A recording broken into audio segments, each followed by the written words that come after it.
Vocês não são obrigados a serem tão interessantes como os que intervieram, mas são obrigados a fazer questões que aproveitem a qualidade dos palestrantes que aqui temos. José Manuel Patrício Martins. Aquilo que estou, com certeza que tenho. E tenho todo o prazer em discutir aqueles assuntos e as razões porque conduziram a aquelas soluções. Como acho que não devo trazer essa discussão para aqui, porque não é esse o motivo fundamental deste debate, portanto lanço aqui o desafio para a Escola Superior Artística do Porto, o curso de Arquitetura, fazer um debate sobre este assunto, convidando as pessoas que estão interessadas, de facto, em aprofundar estas questões. E eu estarei, com certeza, com muito gosto nessa sessão e tentarei expor algumas das razões que conduziram àquelas soluções. Passando à frente, eu gostaria de tocar num aspecto que foi levantado na intervenção do Nuno, que me parece muito interessante aprofundar. Tem a ver com a escolha entre estratégias top-down, ou seja, estratégias descendentes que vêm do topo, que vêm das cabeças dirigentes em direção ao povo, digamos assim, ou das estratégias ao contrário, desenvolvidas a partir do movimento de massas, das pessoas, das gentes do povo, em direção, forçando o topo a tomar decisões. Há duas questões aqui importantes. A primeira é que é importante avaliar se, primeiro, o facto de ser uma estratégia top-down ou uma estratégia bottom-up, se podemos qualificá-las de boas ou más. Isto é, uma top-down é sempre uma estratégia má ou uma estratégia bottom-up é sempre uma estratégia boa? Eu gostava até de saber a experiência que há em Águeda sobre o assunto. O PR e o Estado dá bons resultados, com certeza que teve uma estratégia deste tipo, ou provavelmente até nem terá tido uma estratégia tão claramente diferenciada, sendo exatamente top-down ou bottom-up. Ou haverá, qualquer estratégia tem com certeza elementos de um tipo ou de outro. Provavelmente numa determinada situação concreta é mais adequado uma determinado tipo de estratégia. Vou dar dois exemplos. Os palestrantes só tiveram 15 minutos. Vou só dar dois exemplos concretos do Porto, já agora referindo o Porto, mas são dois exemplos concretos. Nós temos uma estratégia bottom-up, que é o caso do Sal. É um exemplo claro de uma estratégia bottom-up. E temos um exemplo concreto de uma estratégia top-down, que é o caso da Porto 2001. São dois casos. E eu não avalio por isso que qualquer uma delas esteja bem ou má. Já percebemos a ideia. Ok? É essa a questão. Ok. Outra. Acha que sim. Portanto, como é muito rigoroso com o tempo, são exatamente já agora 16 e 7 minutos. Tenho então 3 para as 17h10. O nome, por favor, desculpe. Bernardo Campos, cidadão eleitor 487. Muito gosto. Muito gosto. Não consigo responder ao mesmo nível que não sei o meu número. Pronto, mas eu sei. Então, era assim, eu confesso que a última intervenção levantou-me aqui algumas questões. A primeira delas parte do território. E depois vou fazer o filme ao contrário. Mas o território é só o território das cidades. E fica aqui então o repto para o Sr. Presidente da Câmara de Águeda. Então o que é que ele vai fazer ali à Serra e aos eucaliptos ali da Serra? Esses não são território e não contam para nada. Eu confesso mas a velhice tem destas coisas. Eu confesso que o meu primeiro território, aquele primeiro território do qual eu tenho memória, é aquilo que eu costumo... Enfim, costumo não, é para aí a segunda vez que utilizo a expressão. É o chamado território do ninho. O que é que isto quer dizer? Era aquele espaço que eu, à volta de minha casa, podia andar aos ninhos e ouvir o assobio do meu pai para vir almoçar. Esta é a minha primeira noção de espaço. E se quiser mesmo de um território, era aquele território que eu dominava. E, portanto, e devo confessar que é ainda muito hoje esse território que me acalma. Porque o território que eu fui a seguir construindo é um território cada vez mais desassossegado. Por exemplo, eu nunca consegui conviver bem com a capital, porque a primeira vez que lá fui foi um desastre. Portanto, esta minha noção do território é um bocadinho mais complicada do que apenas do território das cidades. Tem outras coisas dentro do território que são importantes. Parece-me a mim, e portanto, se calhar o Sr. Presidente da Câmara de Águeda tem aqui um desafio a seguir, que é, um dia destes, convidarmos para irmos ali à Serra. A segunda questão que estava aqui em causa, e também nessa comunicação, é a ideia do futuro, ou seja, deu-nos conta de que o futuro pode ser um conjunto de coisas, mas também pode ser um conjunto de outras coisas distintas. Eu recordo-me que, por exemplo, a senhora Brundtland dizia uma coisa que é muito interessante quando falava de desenvolvimento sustentável, que era a ideia de que tudo isso estava dependente daquilo que era a capacidade tecnológica, aquilo que era a tecnicidade existente nas sociedades. E, portanto, o conceito não era absoluto, era relativo. E, portanto, pode ser que seja isso, mas pode ser que seja outra coisa qualquer. Quer dizer, para termos só uma pequena ideia, na Idade Média, né, enfim, na Baixa Idade Média, a ideia que havia relativamente ao mar era uma coisa aterradora, não é? Quer dizer, mas, no entanto, ele foi conquistado. E, portanto, isto para dizer o quê? Para dizer que aquilo que são os números relativamente ao futuro podem ser verdade, mas também podem ser mentira. E ainda bem, se forem mentira, em algumas coisas, ainda bem que sejam assim. E a terceira questão, para se mesmo esgotar os 10 minutos, tem a ver com o seguinte. É muito curioso, mas isto refere-se à manhã. Durante a manhã, a linguagem utilizada foi muito as PRU, as parcerias, as PRU. As pessoas falaram nas PRU. Eu tenho aqui um conjunto de pessoas que estão aqui comigo, são estes 5 magníficos que estamos aqui. Curiosamente, nós não utilizamos esta expressão. Utilizamos a expressão parcerias. É uma coisa aparentemente surpreendente para mim que aqueles que são os utilizadores dos instrumentos, particularmente, enfim, as câmaras municipais e, enfim, algumas das pessoas que aqui estiveram de manhã, falassem em PRUs, que é uma expressão que a nós nos incomoda muito, que de alguma forma estamos na gestão do instrumento e em que utilizamos muitas parcerias, o conceito de parcerias. E, portanto, eu gostaria de deixar esta nota de que me parece muito mais interessante o conceito de parcerias do que de PRU e que acho muito mais interessante uma outra coisa que de manhã já vinha da discussão da manhã, que era a noção da competitividade versus cooperação. Mas, primeiro, território são vários, não é só um, e o futuro pode ser, mas pode também não ser, e a gente espera que muitas das coisas também não sejam. Acabei 60 segundos depois das... Eu não cheguei a dar tempo. Eu só estava a pedir para cada um não falar mais de 15 minutos, que eu tinha sido aqui tão disciplinado aos palestrantes. Terceira intervenção. José Carlos Mota.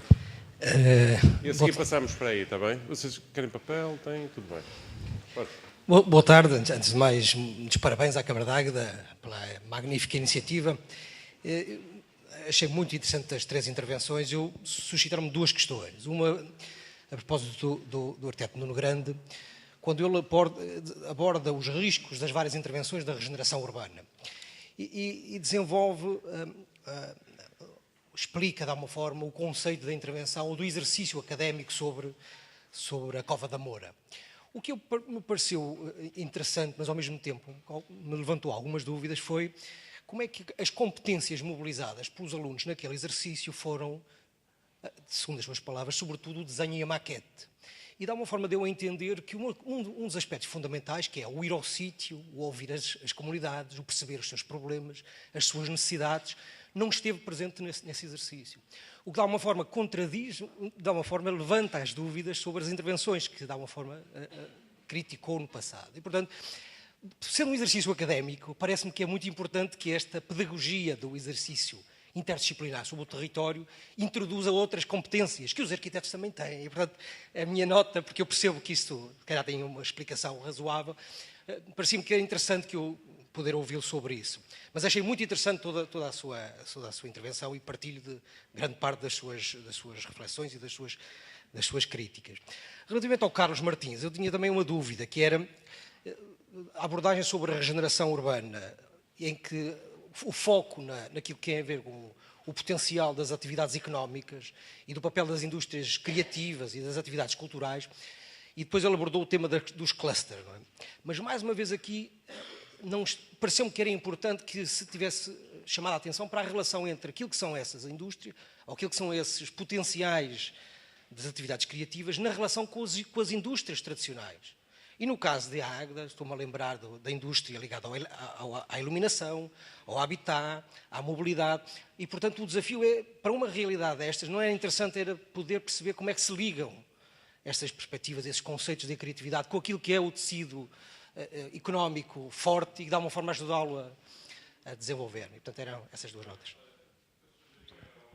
Pode ser. Carlos Martins. Está aqui um.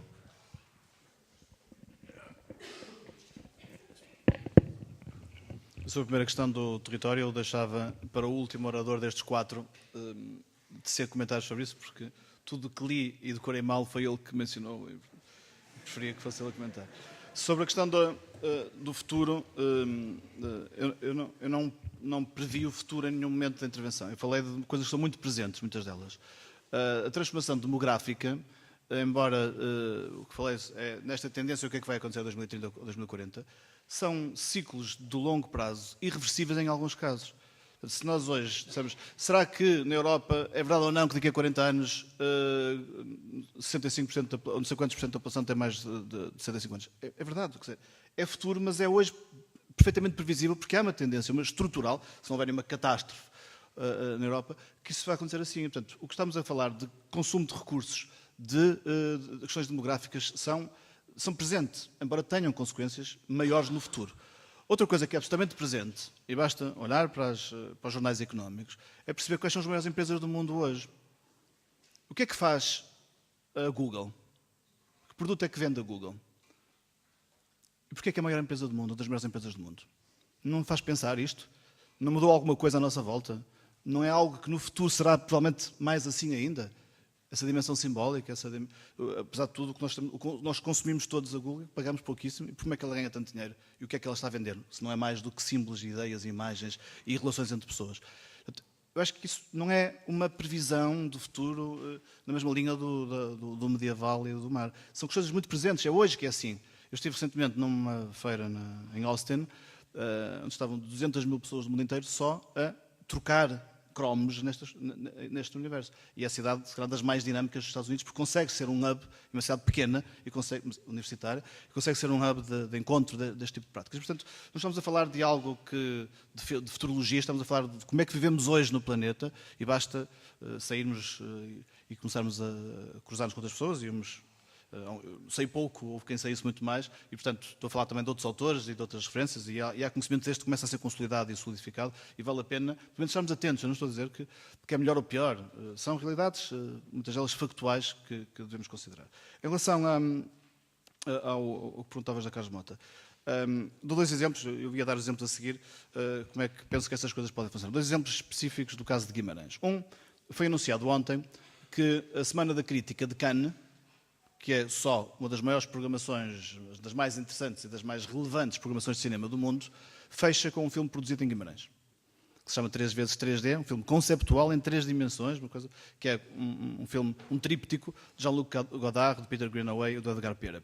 E foi selecionado para fechar a Semana da Crítica de Cannes. Ora, é normal que uma microcidade europeia consiga fechar uma Semana da Crítica nos maiores festivais de cinema do mundo? Não é.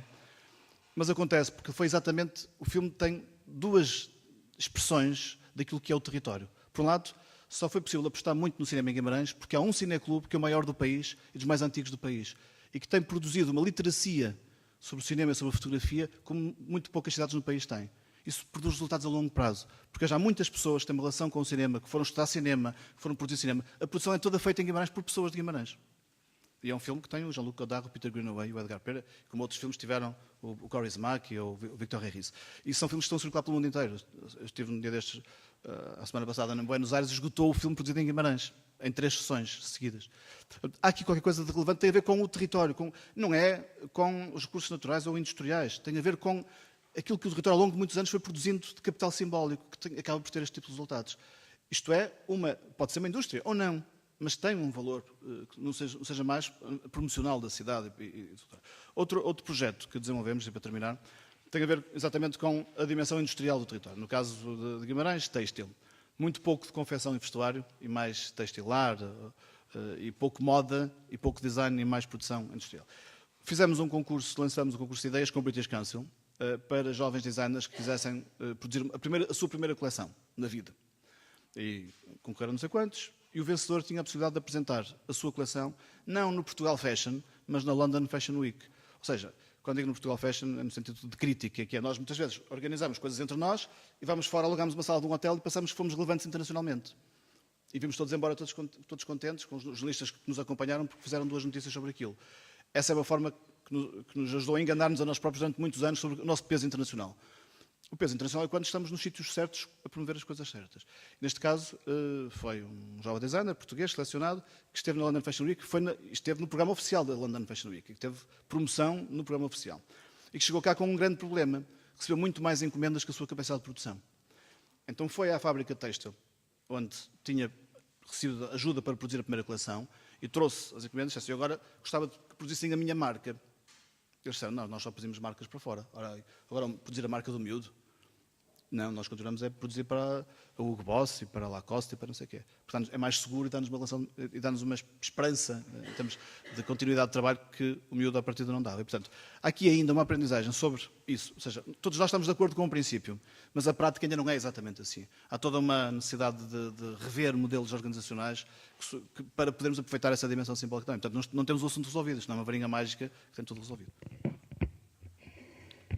Bom, eu acho que a questão da regeneração urbana toca num problema que nós vivemos desde o 25 de Abril, e sobretudo a esquerda vive desde o 25 de Abril, que é exatamente se devemos acreditar mais na democracia representativa ou mais na democracia participativa. E, ao contrário do que terá aparecido aqui, eu não sou um fervoroso defensor do bottom-up a todo custo, ou da democracia participativa a todo custo. Eu acredito exatamente num ponto de mediação, numa expertise que os políticos devem ter, exatamente para perceber até que ponto é que determinadas decisões devem ser feitas de cima para baixo e até que ponto é que é preciso dar voz e ouvir as pessoas que vão utilizar essas políticas, que vão ser, no fundo, ou são os destinatários dessas políticas. Portanto, apesar de eu ter defendido aqui muitas questões bottom-up, eu acho que é preciso exatamente encontrar o ponto de equilíbrio, e é isso que eu não vejo, por exemplo, no Porto. Acho que sim, acho que o Sal está sempre na nossa memória, mas se calhar no Sal também houve problemas de excesso de bottom-up em muitas questões, e foi por isso que, de tal maneira, também o Sal foi muito incompreendido. Faltou-lhe talvez um bocadinho de top-down, tirando o secretário de Estado, Nuno Portas. Pouco mais havia para coordenar, era tudo feito a partir do próprio terreno e das populações. E, portanto, desse ponto de vista, eu tendo a apreciar exatamente o encontrar desse ponto de equilíbrio. Por exemplo, no caso da Cova da Moura, os alunos foram à Cova da Moura, embora estamos a falar de uma área onde há sempre medos, não é? Sabíamos que poderia acontecer isto ou aquilo, falava-se. Foram muitíssimo bem recebidos. Muitas das fotografias que eu mostrei aqui foram feitas pelos alunos. Ouviu-se as queixas das pessoas. A própria Câmara, até o IRU, não queria tanto que este projeto se desenvolvesse na Trienal de Arquitetura, porque tinha medo que houvesse um certo populismo local que impedisse a atuação top-down, que estava a decorrer paralelamente. Felizmente correu tudo bem. Agora, uma coisa que nós notamos foi que, exatamente porque aquela população está há muito tempo guetizada e há muito tempo segregada, eles próprios têm uma noção do bottom-up que eu acho que está distorcida. Que é, eu quero, eu peço, eu tenho que ter. Que é, porque alguém lhe terá prometido, se vocês pedirem muito uma escola, muito um campo de jogos e muito um jardim, vocês vão ter. E o que nós dizemos é, não é preciso pedir para que se faça aqui a escola, o jardim ou o campo de jogos. É preciso pedir para que se possa usar o jardim e o campo de jogos que já existe no resto do concelho. É, portanto, muito mais um desenho social que está aqui em causa do que um desenho de arquitetura ou até de desenho urbano. Embora, como viram, os alunos deram o gosto ao dedo. Mas, apesar de tudo, é muito mais esta ideia de que, se calhar, muitas vezes o bottom-up já está ele próprio distorcido por um certo populismo. E sabemos que há muito aproveitamento do bottom-up, não é? Sabemos ao longo da história como as populações podem ser manipuladas nas suas reivindicações. O que é preciso é realmente retirar esse estigma e retirar essa exigência permanente. Nós queremos mais isto e mais isto e mais isto. E dizer-lhes, não, vocês querem é ser cidadãos como os outros e usar os espaços como os outros. Portanto, isto para dizer o quê? Que eu confio exatamente numa relação equilibrada entre o bottom-up e o top-down. Eu, por exemplo, eu concordo que o Porto 2001 foi essencialmente dirigido por uma lógica top-down. Estávamos todos na euforia pós-Expo 98 e o Porto também queria ter o espaço público reabilitado. Algumas tentativas de bottom-up foram feitas. Eu tenho uma consciência tranquila porque organizei 4 debates nos cafés da cidade com os arquitetos que fizeram o desenho das praças e das ruas antes de eles irem para o terreno. Exatamente os mesmos arquitetos que tinham participado no SAL, que 20 anos depois, 30 anos depois, estavam pela primeira vez a confrontar-se com a população. Naturalmente não correram bem esses debates, porque as pessoas não percebiam porque é que havia calçada de calcário quando o Porto é granítico, e não percebiam porque é que havia menos árvores, ou porque é que se retiravam árvores de não sei de onde, e os arquitetos bem tentavam explicar, mas não conseguiam, mas mesmo assim foi um exercício saudável, e eu acho que é preciso que haja mais deste tipo de intervenções e de auscultação. E, portanto, desse ponto de vista, apesar de tudo, eu acho que a história acabou por dar uma certa razão à ideia de que regenerar o espaço urbano, o espaço público, é importante, porque hoje é esse espaço que está a ser utilizado pela boémia noturna. O que eu tentei defender aqui é que era preciso pegar nessa boémia e torná-la habitante da cidade. Pegar nos city users e torná-los city tenants. E é essa a questão que falta fazer no Porto, e não é com aquele senhor que estava ali a dizer que o Porto não precisa de mais habitantes. Felizmente. Ele vai embora.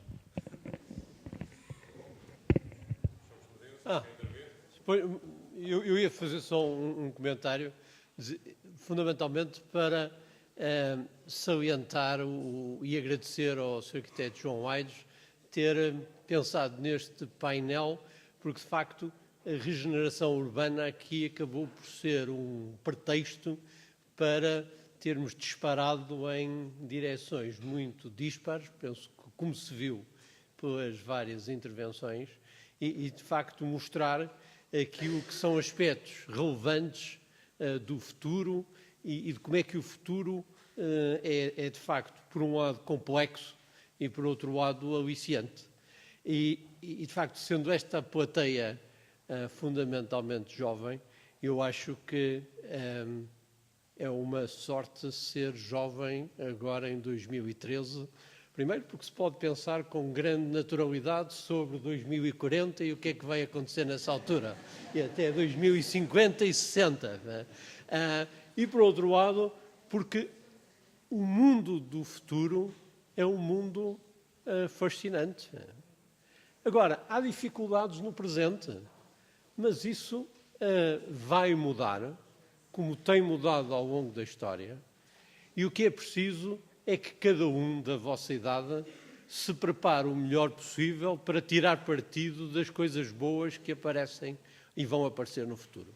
E para isso é preciso criar fatores de competência que permitam entrar bem nas várias iniciativas e oportunidades que vão surgir.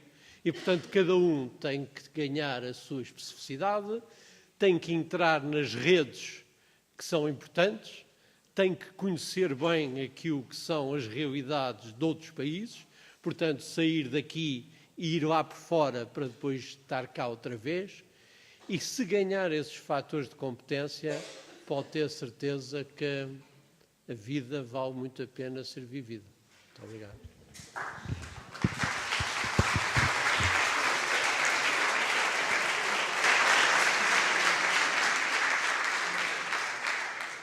Bom, nós começamos meia hora mais tarde. Eu não sei se tenho a tolerância da organização para acabar também meia hora mais tarde, mas, enfim, já estamos no quarto de hora mais tarde. Há uma questão que, pelos vistos, foi colocada a mim, portanto, eu vou aproveitar que esta coisa de território, gostei muito da expressão do território, da área de influência do assobio, não é? Que era a forma como meu pai me chamava. Portanto, imaginem o que era hoje a área de influência de eu a chamar o meu filho, não é? É por telemóvel, portanto, é uma coisa gigantesca. Portanto, brincando, o que acontece, por um lado, é que este conceito de cidade deixa de ser operacional. A ideia de cidade, não sabemos onde é que fica o limite. As cidades metem-se pelo meio do campo e o campo mete-se pelo meio das cidades. Eu gosto das cidades assim, mas, enfim, é uma questão de gosto, agora já não me interessa para o caso. Mas é isso que está a acontecer, quer gostemos, quer não gostemos.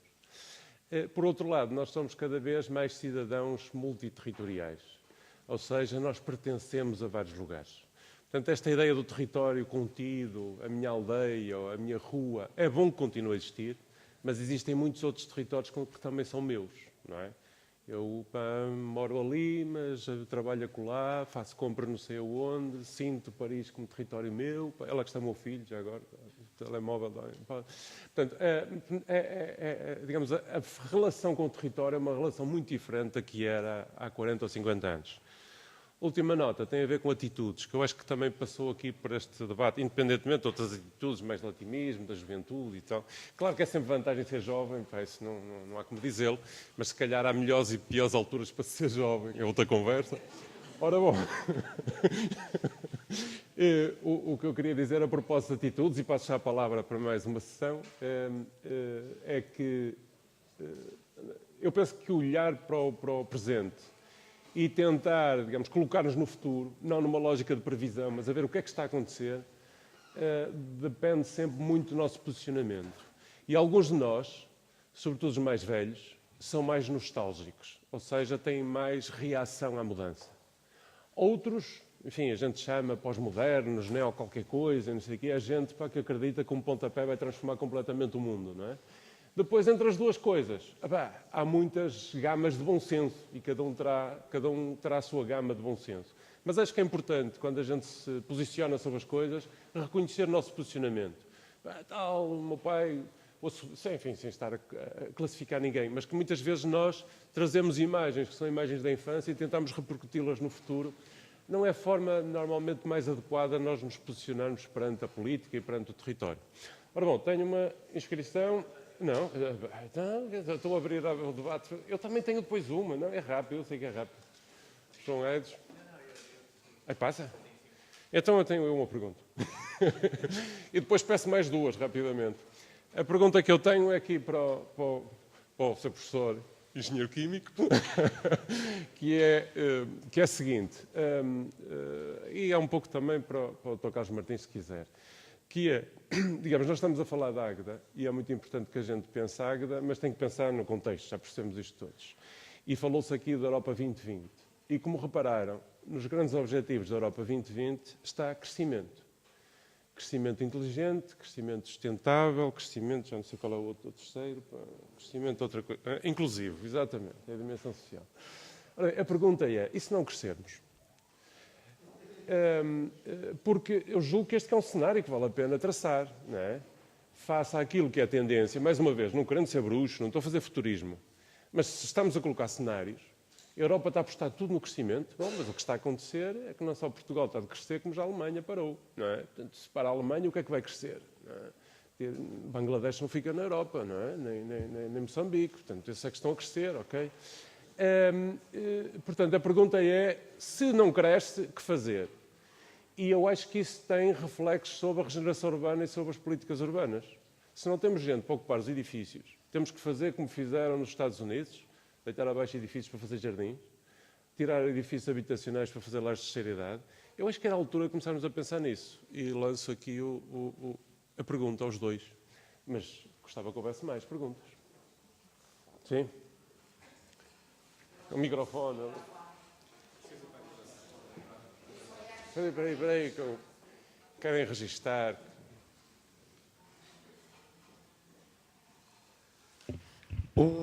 Os projetos de regeneração urbana são ótimos, mas eu hoje fiquei aqui um bocadinho preocupada, porque foi dito aqui que 75% da população vai viver em grandes cidades. E grandes cidades, em Portugal, temos meia dúzia delas. Estive aqui a fazer uma conta e vai sobrar, dividido pelos 300 municípios, vai sobrar uma população de 8.000 habitantes. A questão é que não só não crescemos, como efetivamente os jovens estão todos a ir para zonas muito mais cosmopolitas, não só para o estrangeiro, mas também para o Porto, para Lisboa, Braga, Coimbra. E a questão que eu ponho é, nós verificamos que, por exemplo, parques empresariais no interior do país, onde se investiu tanto dinheiro e de repente estão completamente vazios e realmente não verificamos que tivesse havido uma dinâmica económica que acompanhasse e que se instalasse, acho que também temos que todos nós pensar um pouco no reposicionamento que vamos ter em termos de população.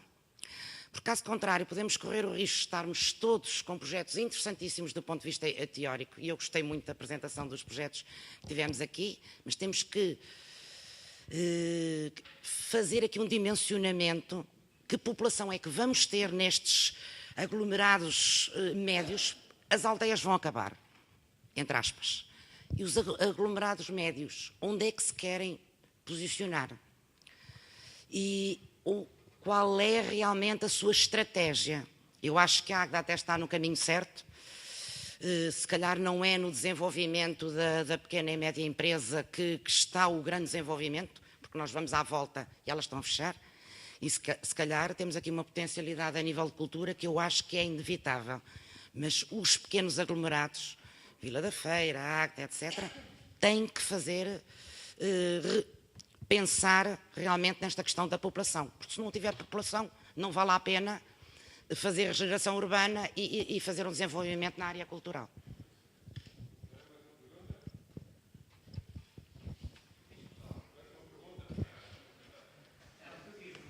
Espera aí, vai ficar registado.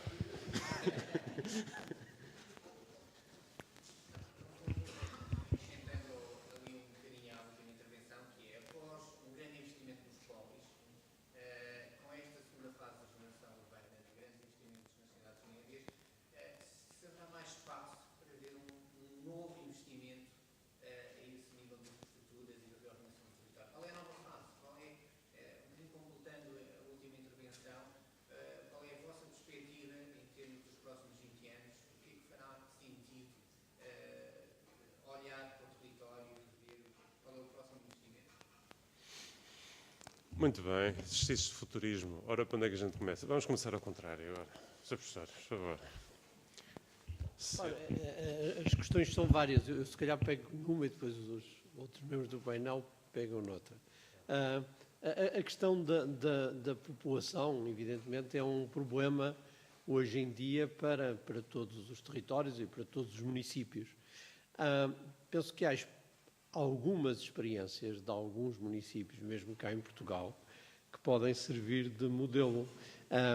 Há um município ali perto de Lisboa que conseguiu crescer em termos de população nos últimos 10 anos, porque fez uma aposta clara no mérito do sistema educativo local.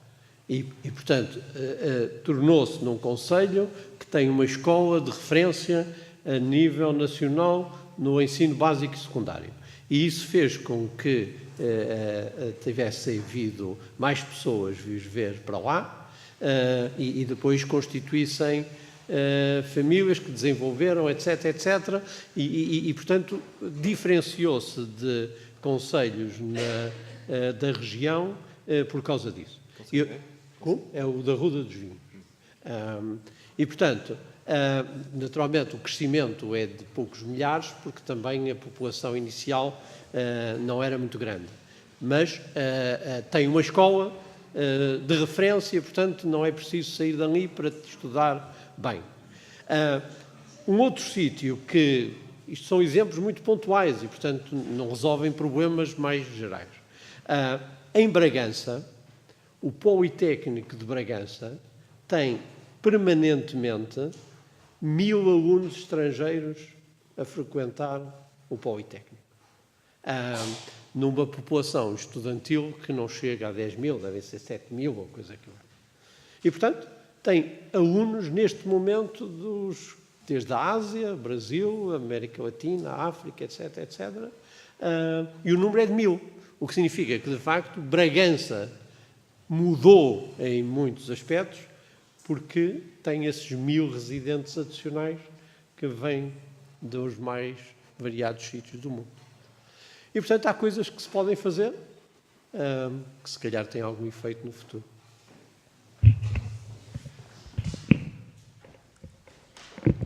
Bom, em relação à questão da urbanização acelerada, é verdade, outro dia eu ouvi um número impressionante, tem a ver um pouco com isto que se falava aqui, 1 milhão de pessoas urbaniza-se por semana no planeta, o que significa que todas as semanas a cidade, ou pelo menos aquilo que hoje chamamos cidade, porque já não tem nada a ver com o conceito de cidade ancestral que havia, está a avançar e, portanto, naturalmente o conceito de aldeia ou de ruralidade também tem que ser revisto. Provavelmente serão sistemas que vivem da relação com esse conceito de urbanidade novo que está a emergir em territórios que não seguem a tradicional dicotomia centro-periferia ou urbano-rural. Em relação à questão do crescimento, nós não estamos realmente a crescer, mas estamos a fragmentar-nos. O que significa que, lá está, ao bocado quando eu dizia porque é que se aposta numa regeneração urbana para famílias tipo, grandes famílias com estruturas largas, quando na verdade o que nós estamos a ver nas cidades, sobretudo do litoral português, é um crescimento na última década de cerca de 36% a 37% das chamadas famílias duais ou monoparentais. Portanto, famílias pequenas ou relações de vida a dois ou a um, também há imensas famílias unipessoais. Aliás, há cidades na Europa onde, neste momento, a população é praticamente unipessoal, vive uma pessoa em cada foco. Portanto, é para essa realidade também que temos que pensar e trabalhar a regeneração urbana. E é por isso que eu acho que o Porto, aparentemente compacto, denso e com áreas pequenas, é uma cidade que podia ser aproveitada para captar esse tipo de população. Muitos dirão, mas não procria. Não sei. Vamos ver. O que é importante é, se calhar, captar essas pessoas e não as deixar ir embora.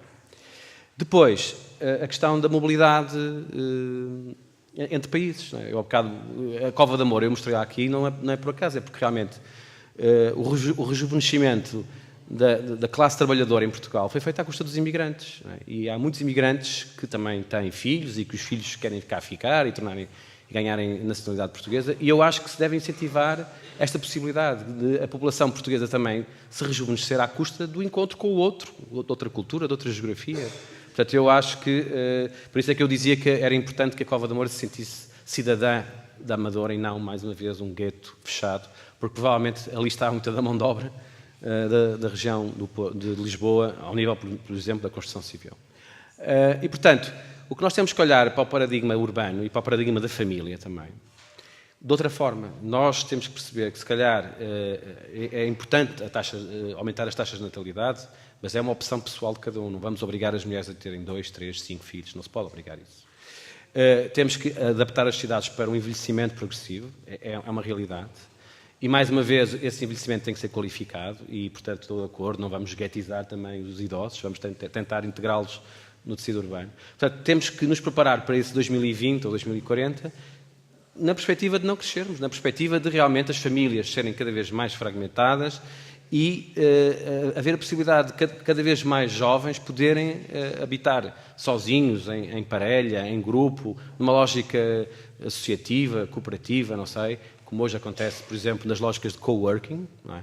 Porque é que não pode haver co-housing? Não é?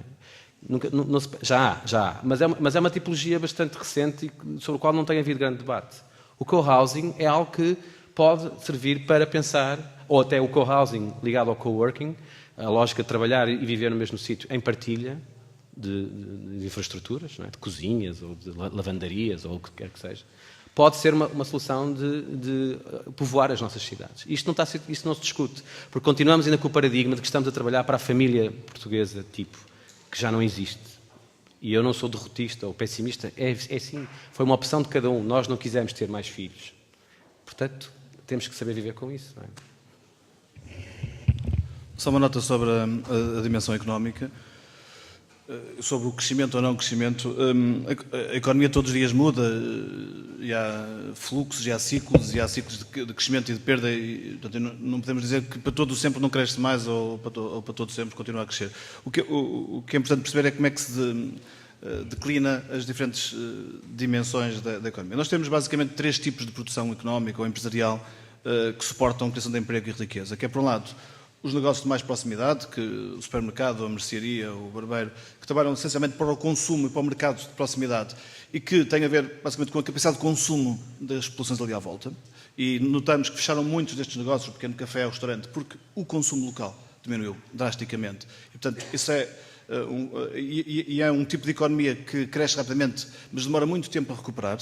Porque muitas vezes são negócios familiares em que as pessoas deixam a atividade e os filhos já seguem outra coisa. Portanto, há aqui nós precisamos urgentemente estancar este processo e só podemos fazer por aumento de consumo local, ou seja, por outro tipo de populações, outro tipo de capacidade de consumo, nomeadamente pelo turismo, pela atração de estudantes, pela atração de pessoas reformadas de outros países. Há muitas metodologias internacionais e há algumas com sucesso que conseguiram gerar dinâmicas de consumo local em espaços urbanos de média dimensão e que vale a pena estudar.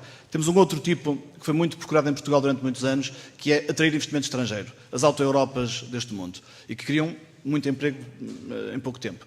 E vemos o que aconteceu à nossa volta. Em Santa Maria da Feira, grande parte, por exemplo, das empresas de calçado eram internacionais, a Eco, a Rod, a companhia, empregavam 3.000, 4.000 pessoas e fecharam todas, porque a sua mobilidade é muito rápida e o que nos deixa completamente dependentes. E, portanto, nós não conseguimos substituir esse tipo de investimento. Até porque não temos hoje estoque de investimento em Portugal, nem no sistema bancário para o substituir. O que precisamos é encontrar outro tipo de investidores internacionais que queiram investir em Portugal. Se calhar não essas empresas, nós não desenvolvemos muito o nosso texto, o nosso calçado. Houve outros que vieram cá produzir, usando a nossa mão de obra.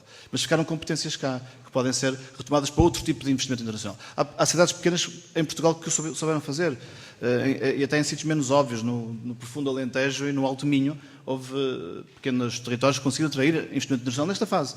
Porque continuamos, hoje temos uma população mais qualificada, temos recursos naturais ainda relevantes, temos um ambiente social, apesar de tudo, atrativo, temos um clima que é atrativo, e há que saber aproveitar isso para que stocks, para que fluxos de capitais internacionais também possam parar em Portugal. E não param e estão a fugir os que existem. Portanto, essa situação absolutamente dramática tem a ver com políticas nacionais, já não é o papel da cidade. É fiscalidade, é educação, é atratividade internacional, é marca de Portugal no mundo, que hoje está a ser penalizada por muitas destas coisas. E há uma terceira dimensão, que falava há pouco, que tem a ver com os novos negócios. E com aqueles que não dependem do consumo local, nem dependem do investimento internacional ou de grandes estoques de capitais. Depende, acima de tudo, do empreendedorismo das próprias populações. E territórios mais empreendedores são onde há potencial de gerar de novo essas dinâmicas. Daí os investimentos nas incubadoras, que só pela via física não resolvem, mas tem muito a ver com uma dimensão cultural e tem muito a ver com a possibilidade das pessoas mais jovens terem hoje relação com o mundo inteiro. Porque esses negócios são cada vez mais globais também. E é nessa tricomia, assim, entre aumentar o consumo local, atrair investimento externo, mas acima de tudo gerar novos negócios através da inovação e da criatividade, que está aqui o sistema económico dependente. E, portanto, os territórios portugueses têm que conseguir fazer estas coisas em simultâneo, sob pena de não conseguirem gerar estoques de procura de emprego suficientes para manter a população.